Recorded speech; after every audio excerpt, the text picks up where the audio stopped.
নমস্কার বন্ধুরা, তোমরা সবাই কেমন আছো? আশা করি তোমরা সবাই খুব ভালো আছো। আমিও খুব ভালো আছি। পিসিমণির বাড়িতে এটা সেকেন্ড ডে ভ্লগ। সো সকাল সকাল উঠে আমি ভাই রেডি হয়ে গেছি, পিসিমণিও রেডি হয়ে নিচে গেল।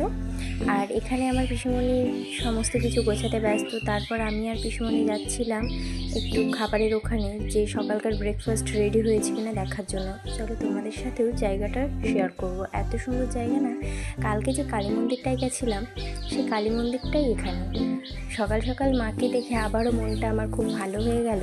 তো এখানে মেনলি চলছিল দুপুরের রান্নাবান্নার যে সমস্ত সবজি কাটা ধোয়া বাকি আছে সেগুলো করছিল এনারা। আর এখানে সকালের ব্রেকফাস্টও রেডি হয়ে গেছে। তারপর আমরা চলে আসলাম বাড়িতে। বাড়ি এসে দেখলাম বাবা এখানে আমাকে দুটো ফ্রুটি দিয়েছিল, যেটা আমি রিয়েলি লাইফে ফার্স্ট টাইম দেখলাম। খাওয়া তো অনেক দূরের কথা, কারণ আগে আমি কোনোদিন খাইনি। সেগুলোকে ব্যাগে রেখে আমি বসে পড়েছিলাম খাওয়া দাওয়ার জন্য। সকালের ব্রেকফাস্টে ছিল লুচি, একটা সুন্দর একটা ছোলার ডাল, যেটা খেতে ছিল অসাধারণ। আর মিষ্টিও ছিল, সেটার আর ভিডিও আমার নেওয়া হয়নি। তো রেডি হয়ে খাওয়া দাওয়া সেরে আমি নীল পিসিমণি বেরিয়ে পড়েছি বড় পিসিমণির বাড়ি ইছাপুর যাওয়ার জন্য। তো পিঙ্কি দিদিকে ফোন করে একবার জেনে নেওয়া যাক যে আমরা কোথায় নামবো। আমি যখন গেছিলাম তখন শ্যামনগর নামতাম, কিন্তু নীল আবার বলছে না ইছাপুর। এবার দেখা যাক নীল কি বলে। তার আগে পিঙ্কি দিদিকে একবার ফোন করে জেনে নেব। তো ট্রেনে এত ভিড় ছিল যে টিকিট কাটার পর আমি আর কোনো ভিডিও নিতে পারিনি। তো ট্রেন থেকে নেমে টোটো করে এখন আমরা যাচ্ছি পিসিমণির বাড়ি, সেটারই ভিডিও তোমাদের সাথে আমি শেয়ার করছি। ভাই এখানে আমাদের পুরো ডিরেকশান দিচ্ছিল, কারণ কিছুদিন আগে ও এসে প্রায় 10-12 দিন মতো ছিল। তো ও রাস্তাঘাট প্রায় পুরোপুরি না চিনলেও কিছু কিছু চেনে, তাই বলছিল হ্যাঁ এটা দিয়ে চল। তো ফাইনালি কথা বলতে বলতে আমরা পৌঁছে গেলাম পিসিমণির বাড়ি। নীল তো আমাদেরকে ছেড়ে পিসিমণির বাড়ি ছুটে চলে গেছে, আমরাও চলে এসেছি। এখানে প্রচণ্ড রোদের মধ্যে এত কষ্ট হচ্ছিল, তবুও যাচ্ছি আমরা পিসিমণির বাড়ি। অনেক দিন পর আসলাম, মনটাও অনেকটা ভালো লাগছে। এখানে এত গাছপালা ছিল না যখন আমি এসেছিলাম। এই মন্দিরটাও নতুন করা, তাই একটু বাড়িটা অন্যরকম চেঞ্জ লাগছে। ভেতরে যাওয়ার পরেই পিসিমণি এখানে আমাদের দিয়ে দিয়েছিল এক ঠান্ডা ঠান্ডা স্প্রাইট। তারপর সেটা কমপ্লিট করে আমি ভাই পিসিমণি সকলে মিলে চলে এসেছিলাম ছাদে। তোমাদের সাথে একটা ইন্টারেস্টিং জিনিস শেয়ার করব, সেটা হচ্ছে দাদার একটা অদ্ভুত শখ, সেটা হচ্ছে পায়রা। এত পায়রা কিনেছে, দেখো কত বড় বড় 3টে ঘর বানিয়েছে যে পায়রা রাখার জন্য। এত সুন্দর করে সেট আপ করেছে যাতে পায়রাগুলোর কোনো প্রবলেম না হয় রোদের জন্য। দেখো এখানে কত সাদা সাদা সুন্দর সুন্দর পায়রা রয়েছে। এগুলো সব দাদার ফোন দেখে, ইউটিউব দেখে, বিভিন্ন জনের কাছ থেকে বিভিন্ন পায়রাগুলো কেনা। এখানে সবগুলো আছে দুপুরবেলা, তো তাই এখন ছাড়বে না। যখন পায়রাটা ছাড়বে তখন তোমাদের সাথে শেয়ার করব। তারপর নিচে চলে এসে আমরা বসে পড়েছিলাম খাওয়া দাওয়ার জন্য। এখানে সবজি তরকারি ছিল, কিন্তু যে সবজিগুলো ছিল সেগুলো আমি খাই না, তাই আমি একদম ডিরেক্ট মাংসতে চলে গেছিলাম। এটা ছিল চিকেন। আমাকে পিসিমণি লেগ পিসটা দিয়েছিল, তার জন্য নীল বলছে লেগ পিস খা খা, তারপর দেখা যাবে। তারপর নীলের জন্যও একটা লেগ পিস ছিল যদিও। তো মাংসটা ছিল খুবই টেস্টি। অনেক দিন পর পিসিমণির হাতে মাংস খেলাম। তারপর দাদা এখানে নিয়ে এসেছিলো আমাদের জন্য বিরিয়ানি, কিন্তু আমি বিরিয়ানিটা কমপ্লিট করতে পারিনি, অল্প একটুখানি খেয়েছিলাম।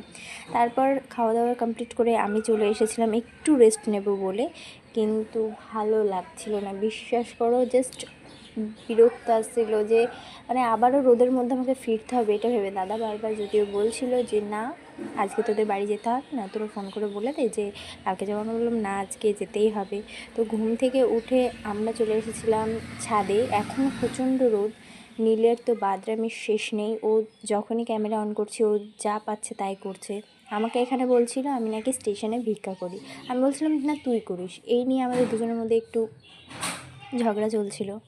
তারপরে দাদা এখানে দেখো ভেতরে দেখো মারামারিটা কেমন করে, পাগল পুরো। তারপরে দাদা ভেতরে গেল পায়রাগুলোকে ধরে আনার জন্য। নীলও বারবার জেদ করছিল যে আমি একটা পায়রা ওড়াবো, কিন্তু ওর বিশ্বাস করো ক্ষমতা নেই, কারণ ও এখনও পর্যন্ত সামান্য একটা মুরগির বাচ্চা হাতে দিলেও ও ভয় পায়, সেখানে ও নাকি পায়রা ধরবে, এটা মানে ভাবতেই পারছি না আমি। তারপর দাদা একটা একটা করে অনেকগুলো পায়রাই এখানে ওড়াচ্ছিল।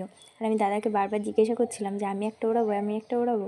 তো দাদা ফাইনালি আমাকে একটা দিয়েছিল, কিন্তু সেটা আমি ওড়াতে পারিনি, আমি আবার ভেতরেই ছেড়ে দিয়েছি, কারণ দাদা মানা করলে, বললো ওই পায়রাটা উড়াস না। তো সেই সাদা পায়রাটা দেখতে চাইলে তোমরা আমার ইনস্টাগ্রাম প্রোফাইল ভিজিট করতে পারো। আমার ইনস্টাগ্রাম প্রোফাইলের নাম অনু অঙ্কিতা অফিসিয়াল। তো ওখানে খুব সুন্দর একটা ভিডিও রয়েছে, ওই ভিডিওটা অবশ্যই তোমরা চেক আউট করো, যেটা আমার অনেক অনেক পছন্দ। কারণ পায়রা আমি ফার্স্ট টাইম হাতে নিয়েছিলাম। আমি দেখেছি অনেকবার, আমাদের আশেপাশে বাড়িতেও আছে, কিন্তু আমি কোনোদিন হাতে নেওয়ার সৌভাগ্যটা আমার হয়নি। তো আমি নিয়েছিলাম। দাদা এখানে অনেকগুলো পায়রা উড়িয়ে দেওয়ার পর পায়রাদের জন্য জল রেডি করছিল। আমি বলছিলাম যে এই গরম জলে কোনো প্রবলেম হয় না, কারণ ট্যাঙ্কির জল তো গরম। তো দেখতে দেখতে আমাদের ফেরার সময় হয়ে গেল। এখানে নীলের তো খুবই মন খারাপ, ওর একদম ইচ্ছে ছিল না বাড়ি ফেরার, কিন্তু ফাইনালি ওকে ফিরতে হলো। তো আমরা ট্রেনের মধ্যে ভিডিও করতে পারিনি, কারণ আমাদের ট্রেন টাইম এবং আমাদের পৌঁছানোর টাইম প্রায় সেম, তাই আর ফোন বের করা হয়নি। তো হাঁটতে হাঁটতে আমরাও চলে এসেছি বাড়িতে আসার পর দেখো এখানে ঠাম্মা আর দাদুর ফটোটা রাখা রয়েছে। ঠাম্মা আর দাদুর সাথে তোমাদের একটু পরিচয় করিয়ে দিলাম। তারপর আমরা যাচ্ছি এখন খাবার জন্য। এটা তৃষা। তারপর আমরা বসে পড়েছিলাম খাওয়ার জন্য। প্রথমেই চলে এসেছিল গরম গরম ধোয়াটা ভাত, সাথে ছিল ঘি, লেবু, আর তারপর চলে এসেছিল লাল শাক, যেটা খুব সুন্দর খেতে ছিল। তারপর এসেছিল আমাদের জন্য একটা মিক্সড সবজি, তারপর এসেছিল ভেজ ডাল, একটা বেগুন ভাজা, সাথে ছিল নরম নরম তুলতুলে পনির, যেটা খেতে খুব টেস্টি ছিল। আমাদের খাওয়া দাওয়া প্রায় শেষের দিকে, এখন চলে এসেছে মাছ। তারপর এসেছিল চাটনি আর পাঁপড়, একটা সুন্দর মিষ্টি আর লাল লাল নবদ্বীপের দই। খাওয়া দাওয়া শেষ করে আমরা এখন সন্ধ্যাবেলা খাচ্ছি আইসক্রিম, যেটা গিফট করেছে কাকিমা।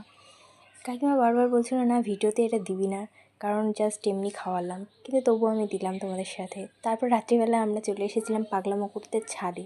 আমরা রাত্রিবেলায় ছাদে ঘুমাবো। জানি না কতটুকু ঘুম হবে, তবে গল্প হবে মাস্ট, সেটুকু আমরা জানি। তো অন্ধকারের মধ্যে ভিডিও করছি আমি ফ্ল্যাশ চালিয়ে।